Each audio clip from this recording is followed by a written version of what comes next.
Good morning to fellow Kenyans. We stand here as the team of Kenya Kwanza, and we want to speak to the issue of the now defunct BBI bill. We are all aware that the Supreme Court made a landmark ruling yesterday, and for some people, maybe the full import of that judgment is yet to register. But we want to emphasize some very critical points in our statement today so that Kenyans can be fully seized with the implications and damage that has been caused or inflicted on the Kenyan people by this process that was full of sound and fury, and at the end of the day signifying nothing.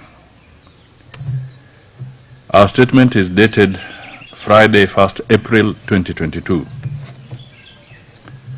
First, the Supreme Court of Kenya, the apex court of the Republic of Kenya, under Article 163 of the Constitution, has on Thursday, March 31st, 2022, declared null and void the Constitution of Kenya Amendment Bill 2020, popularly known as the Building Bridges Initiative.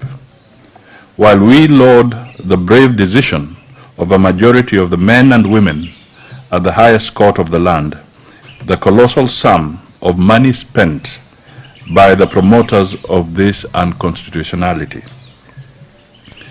We are aware that the Building Bridges Initiative Task Force spent approximately 10 billion Kenya shillings of public money in hotels, purportedly for collecting public views on the now declared unconstitutional Bill 2020. Further, we are aware that some accounting officers particularly violated the provisions of Section 66(1) subsection A of the Public Finance Management Act of 2012 by using public funds to finance the hefty expenses associated with the popularization of the BBI initiative. It is important to note that public funds used in the constitutional process were not appropriated by the National Assembly for the purpose, but were rather an illegal diversion of public funds by some public officials who decided to use their offices to finance politics contrary to the Constitution and the Public Finance Management Act of 2012. We wish to remind the handshake duo and BBI promoters who misused their offices in diverting public funds to the BBI initiative that they are accountable to the public for their illegal decisions and actions as per Article 73(2)(d) of Chapter 6 of the Constitution. Further, Article 226(5) of the Constitution states clearly that if the holder of a public office directs or approves the use of public funds contrary to the law, the person is liable for any loss arising from that use and shall make good the loss, whether the person remains the holder of the office or not. The other key thing is that we want and we are going to call through the legal processes for the audit of the BBI bill.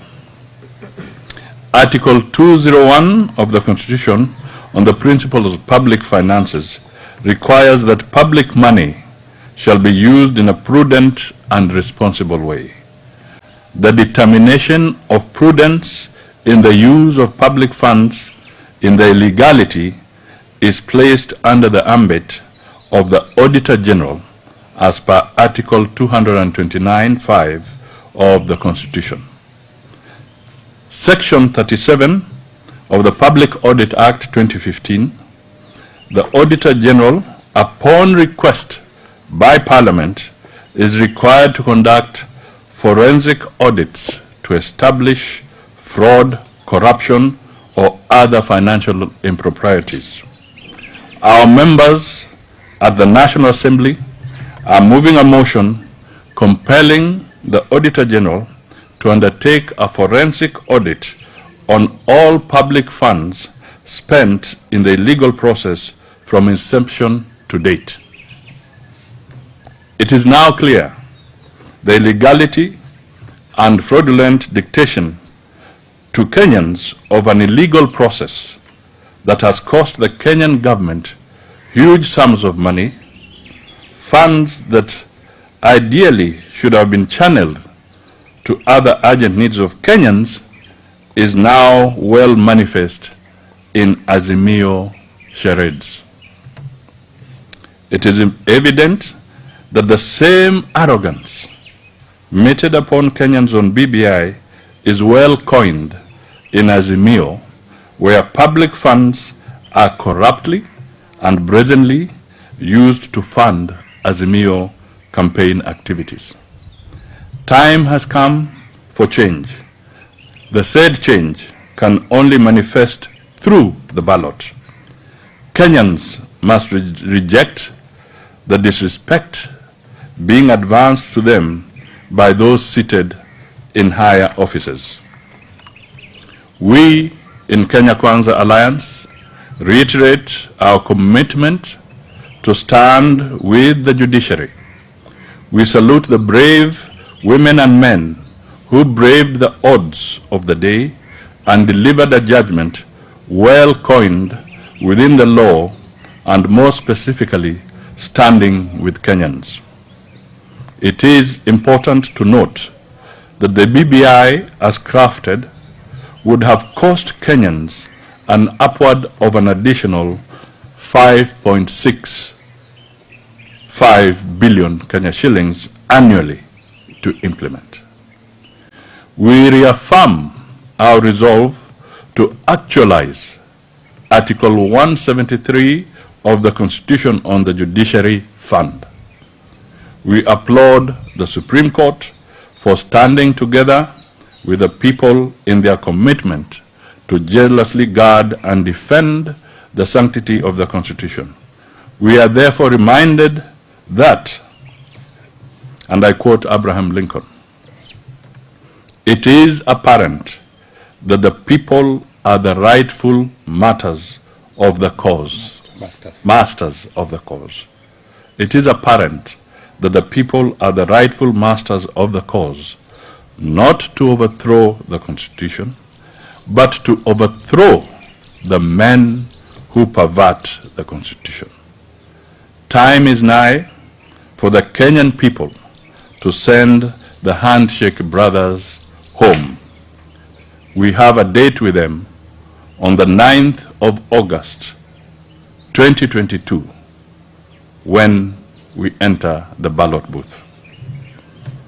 It is clear that the handshake reggae has been stopped and time for the Kenyan people to be serenaded with the tunes of changing the economy, the tune capsulated in the new dance, the dance to make Kenya a safe haven for all, a just society, and one that each Kenyan has their dignity intact and takes pride in. We in Kenya Kwanza are committed to lead Kenyans to dance the new tune. We are committed to ensure each Kenyan has their dignity intact. This can be realized through the blueprint that does not neglect the downtrodden or the bottom trodden and ensures all Kenyans have money in their pockets. God bless Kenya, and this is Kenya Kwanza Alliance. Thank you. Thank you very much. Excellent. Thank you. That's enough. Asanteni sana. Thank you. Have a good day. Asante. Very good.